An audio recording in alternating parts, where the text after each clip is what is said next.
I got so much great advice from my grandfather growing up, things to really watch out for, things to avoid in the world. And now it's time that I share that advice and pass it down myself.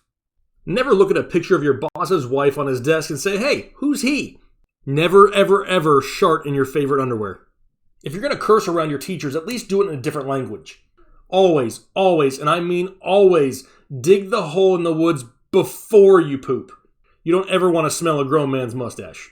Your mother's food is always good. Even if she serves you pizza in a sock, it's still good and you say yum. Fire. Bad. Wipe at least 3 times and then just call it a day. Make sure you always hang out with one person uglier than you are. Your mother is always right, unless she said that I did something wrong. If you shake it more than once, you're just playing with it. Don't ever raise your hand more than once in class. Everybody hates that kid. And don't ever, ever, ever draft Ronald Jones. Are you listening to anything that I'm saying? Did you say something? Did he say something? Maybe I should just stick to fantasy football advice.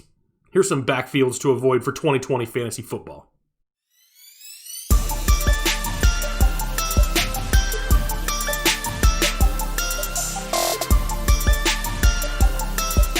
What is going on, Headliner Nation? Jake, Fantasy Headliners. Hopefully everybody's doing well out there. And today, talking about some running backs we're going to be avoiding in 2020 fantasy football. Some actual backfields altogether that we really don't want anything to do with. Whether they're just a bad situation with undefined roles or whatever it may be, they're just a mess here in 2020. And we'd rather just avoid them altogether. When you're there during your fantasy football draft, you're looking for teams who really rely on the run. They're going to give your players opportunities on a weekly basis. Some of these teams just don't have that. I got 3 teams that we're going to get into and just discuss why we're going to avoid them altogether here in 2020 fantasy football. Now, there's a few things to really look for here, right? We want those offenses that really focus on the runs.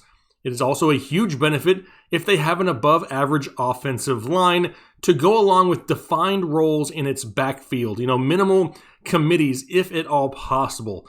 I mean, maybe even teams with good defenses are somebody to target. They're going to keep the games close and the run game alive all 4 quarters. Well, the teams that I have chosen here for 2020 fantasy football, the first one is going to be the New York Football Jets, Jets, Jets. Really not that interested in them here in 2020. So last year, the Lev Bell experiment, it just didn't work out how a lot of people had maybe hoped it would. 789 rushing yards on 245 carries for just 3.2 yards per carry. That is not what you call efficient by any means. Now, sure, it didn't help that Sam Darnold missed a few games, but Lev Bell just couldn't get going. Are we super surprised, though? I mean, this is what Adam Gase does. He hasn't had a rushing attack inside the top 18 since Jay Ajayi went crazy back in Miami in 2016. For some reason, his offenses just aren't that good. He hasn't coached an offense that's finished higher than 21st in the NFL since 2014. But really, I think he was put on the map because of Peyton Manning. I mean, in Denver in 2013, in 2014, where he was the offensive coordinator, is like the only time he's ever done anything in the NFL. So what's changing going into 2020 that's really going to make a big difference? Well, they brought in Connor McGovern from Denver and drafted Mekhi Becton to really try and improve that offensive line. So that's a good thing. CJ Mosley, he should be back and healthy on defense, but otherwise no major changes there. But then they committed fantasy sin and signed the ageless wonder Frank Gore. Why? I mean, Gore hasn't had less than 168 touches in a season since football was created. Last year in New York, all of the other running backs on the roster combined, other than Le'Veon Bell, had a combined 128 touches. They drafted wide receiver Denzel Mims, and you have to think they work on the passing game more this year. In a division that's pretty tough, with an improved Bills team and an improved Dolphins team, I'm really off this backfield altogether. Now, Bell has an ADP late 3rd, early 4th, which isn't bad. But with Gore in the mix and the possibility of him stealing, goal line carries, killing drives, whatever it may be, the addition of Frank Gore just makes me off this bandwagon altogether. I wasn't really on it much in 2020 anyway. The addition of Gore just made it a total avoid for me here, though. Next team we're going to be talking about is going to be the Washington Redskins. As much as I love the addition of head coach Ron Rivera, I still think this backfield is a year, maybe 2 away from being pretty good. It's really about the amount of options they have there right now. Adrian Peterson, Darius Geis, newly drafted Antonio Gibson, and last year's draft pick Bryce Love, who we haven't even seen yet. Adrian Peterson's been solid, slightly inefficient, but solid. Darius Geis can't seem to stay healthy for an entire season. They drafted Antonio Gibson, who they absolutely love. They actually compared his skill set to that of Christian McCaffrey, which may be a little bit of a stretch, but they do love him. And we still haven't seen Bryce Love, so there's plenty of options there. Dwayne Haskins, he's looked to work his butt off here in this offseason because they're going to want to open up the passing game more in Washington. Second-year receivers Terry McLaurin and Kelvin Harmon, along with newly drafted rookie Antonio Gandy-Golden, look to expand the pass game even more this year. Their offensive line, it's near the bottom of the league, which doesn't really help things either, and they didn't do much to improve it here in the offseason. Now, they play in a division that's going to be hard to run against, going up against the Eagles, Giants, Cowboys, and not to mention, all those teams should be able to put up a fair amount of points on the board, forcing Washington to have to throw more. And that's 6 games of the season right there. We haven't even mentioned their matchups yet against Baltimore, Pittsburgh, and San Francisco. Now we have 9 difficult games in which they could be dealing with a negative game script, forcing them to throw more and more. Now, they may have a super solid pass rush, but overall, the D isn't much better than last year where they finished 26th out of 32 teams. Now, none of these guys have a high ADP, Geis being the highest right around the 6th to 7th round, but who's it going to be in this backfield? This is really one of those teams that doesn't fit any of the criteria above that we talked about. However, possibly next year, maybe 2022, this could be a backfield full of options and weapons, something to pay attention to in the future and in dynasty leagues. But for 2020 fantasy football, I'm avoiding this backfield altogether. The last team we're going to be talking about, it's going to be the Los Angeles Rams. I still can't get over what's happened in LA with the Rams. Just a couple of short years ago, they were one of the best teams in the NFL, and now, But what are we going to look at in this backfield for LA for 2020? I mean, Todd Gurley is gone. They have newly drafted Cam Akers, who's going to be paired up with 2019 third-round pick Darrell Henderson and 6th-year running back Malcolm Brown. Now, despite all those injury concerns with Todd Gurley last year, the ones that everybody talked about with his knees, Malcolm Brown and Darrell Henderson only had a combined 108 carries on the season.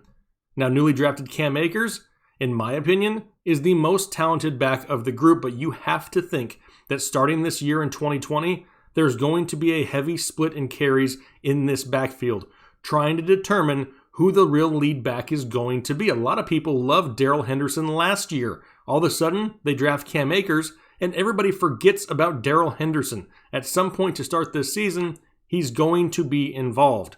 Their defense as a whole isn't bad with Aaron Donald and Jalen Ramsey, but their offensive line, that is a completely different story. They are one of our worst ranked offensive lines here this year. And with this timeshare in the backfield, it just makes it even worse.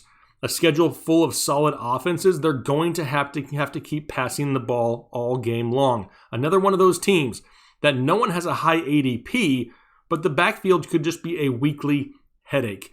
We know that they've lost Brandon Cooks. He is gone now. Cooper Kupp, Robert Woods, Josh Reynolds, Van Jefferson. Maybe they start to turn a little bit more towards that passing game to start the season to give that backfield time to really solidify itself. It may be one of these guys that we look at come mid-season, but if they're on your waiver wire, just pay attention to them. Because if Darrell Henderson starts to take lead of this backfield, he may be somebody we look at on the waiver wire. But as far as drafting, I wouldn't want to have to count on any of these guys going into my season. They could be a late round stash in deeper leagues, but not somebody who I would think about starting until there was any clarity whatsoever in that backfield. All right, so there's 3 teams, quite a few running backs, right? We had Le'Veon Bell, Frank Gore, Darius Geis, Adrian Peterson, Bryce Love, Darrell Henderson, Malcolm Brown, Cam Akers. Kind of off those bandwagons here in 2020 fantasy football. Let's let these backfields kind of settle down a little bit, try to find who those lead backs are going to be before we rush to draft any of these guys on draft day. It's just going to cause your hair to fall out. Trust me, I can speak from firsthand experience. That's not what you want to deal with on a weekly basis here this season. But there's other teams we could have talked about. I contemplated putting the Detroit Lions in here, with Kerryon Johnson and DeAndre Swift. I contemplated putting the Packers with Aaron Jones, Jamal Williams, A.J. Dillon. there's some bad situations out there this year, and that's why we're so heavy on getting running backs early, because once those bell cows come off the board, it's nothing but committees all over the place that are going to take a few weeks to work out. You don't want to be dealing with that to start your season. Dig yourself in a hole that you can't recover from by the end of the year. So let me know down below what you think. What are some of the teams that you want to avoid altogether? Which backfields are you just saying pass on during draft day? I want to know your responses. We greatly appreciate the support, and we love being interactive. We've been trying to answer as many comments on as many videos as we possibly can here in the offseason while we can. We know the season is going to be crazy, but right now, doing our best to be interactive with you guys. So make sure, leave those comments down below. If you like the information here, consider subscribing. Maybe you're new and this is all brand new to you. Head over to our channel. We have a ton of all things fantasy football information for you to check out. We got the quick videos, we got the deep dives, whichever one you prefer, we got you covered. So hopefully you guys have a great rest of your week. We look forward to hearing from you. We'll talk to you later. Thanks.